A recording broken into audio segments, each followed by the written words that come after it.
Assalamualaikum warahmatullahi wabarakatuh.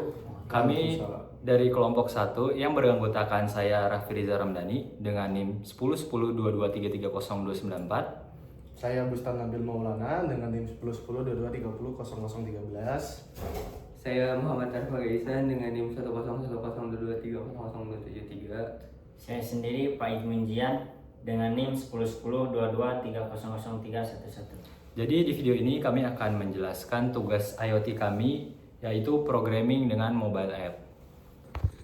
Nah, oke, jadi di sini saya akan menjelaskan diagram alurnya.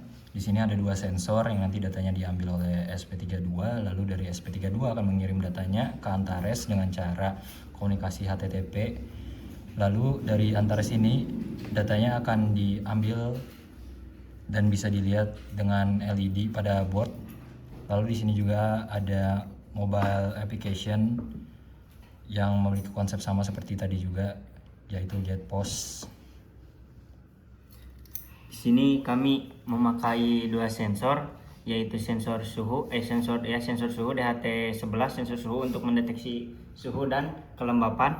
Terus di sini ada sensor LDR, light ya, untuk mendeteksi cahaya. Dan di sini kita memakai microcontroller ESP32. Selanjutnya saya akan menjelaskan wiring dari project yang telah kita buat, yaitu programming mobile app dengan Antares. Jadi di sini kami menggunakan dua sensor, yaitu LDR dan juga DHT11.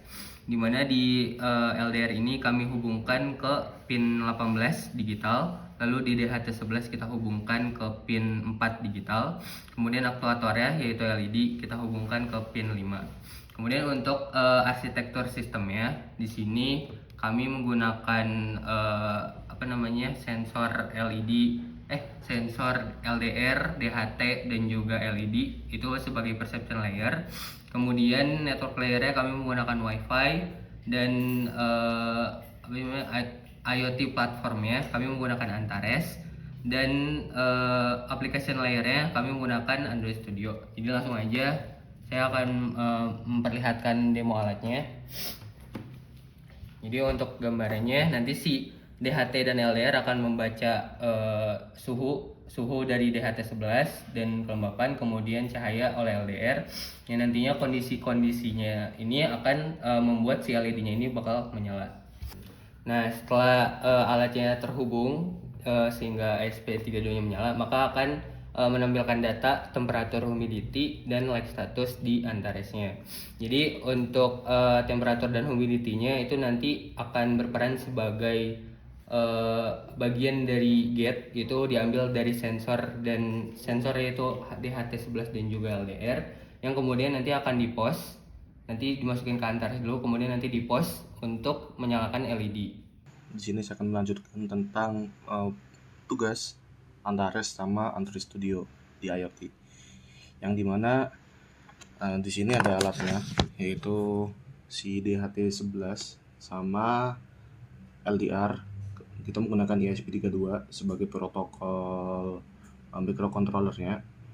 Nah, kemudian nanti alat-alat ini tuh akan membagikan data yang diterima dari sensor, kemudian diambil oleh ESP dan dikirimkan sama ESP ke dalam Antares ini dengan melakukan proses POS di situnya. Kemudian kita nyalakan si ESP dan sensor-sensor berikut. Oke. Nah, di sini saya sudah membuat smart home kelompoknya atau aplikasinya di Antares buat menerima data, yang dimana di device 1 kita bisa lihat di sini adalah pembacaan temperatur sama humidity, sensor suhu dan kelembapannya. Nah, kemudian light status ini apabila si ESP itu membaca data, maka lampu dari LDR ini itu dapat menyala begitu, dan seterusnya. Nah, itu bisa kita lihat di sini secara real time ya, mengirim data secara terus-menerus. Kemudian di device 2 itu tuh kita melakukan pembacaan ketika si LDR itu tuh terkena oleh sinar cahaya atau lampu. Nah, kita coba. Di sini posisinya kita kasih lampu, kemudian kita baca outputnya di bawah. Nah, lampunya statusnya 1. Kemudian nih ke baca 1, dan karena ya oke. Kemudian setelah data-data ini terbaca oleh Antares, kita lanjut ke dalam Android Studio-nya. Nah, di Android Studio ini adalah ActivityMain XML-nya, di mana UI untuk aplikasinya ketika nanti dikirimkan ke dalam handphone.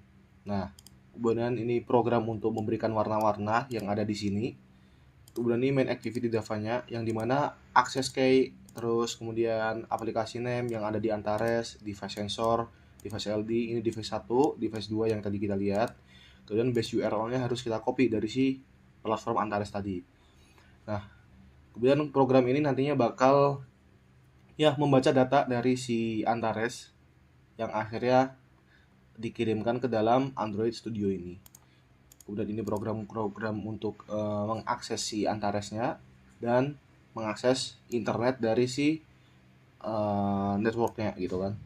Nah, setelah data terkirim, bisa kita lihat di dalam aplikasi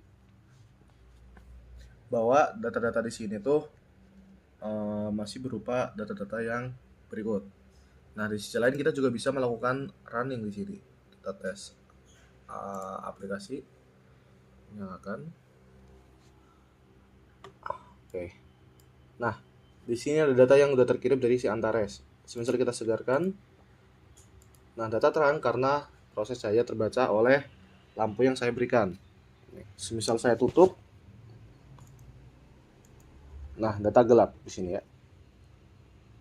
Oke. Nah, mungkin itu saja yang saya bisa jelaskan. Nah, data-data tadi itu tuh terkirim ke dalam Android Studio yang dimana udah terkoneksi oleh HP saya. Di sini ada suhu, kelembapan, cahaya untuk membaca data. Kemudian ada lampu utama yang dimana nanti bisa memberikan informasi. Kemudian ada segarkan data ketika ingin membaca data yang terbaru atau real time-nya. Oke, mungkin sekian. Terima kasih. Mungkin cukupkan sekian presentasi dari kami dari kelompok 1. Mohon maaf apabila ada kesalahan dari presentasi kami, karena kesalahan datangnya dari kita dan kebenaran datangnya dari Allah Subhanahu wa taala. Mungkin cukupkan sekian, billahi taufiq wal hidayah. Assalamualaikum warahmatullahi wabarakatuh. Waalaikumsalam.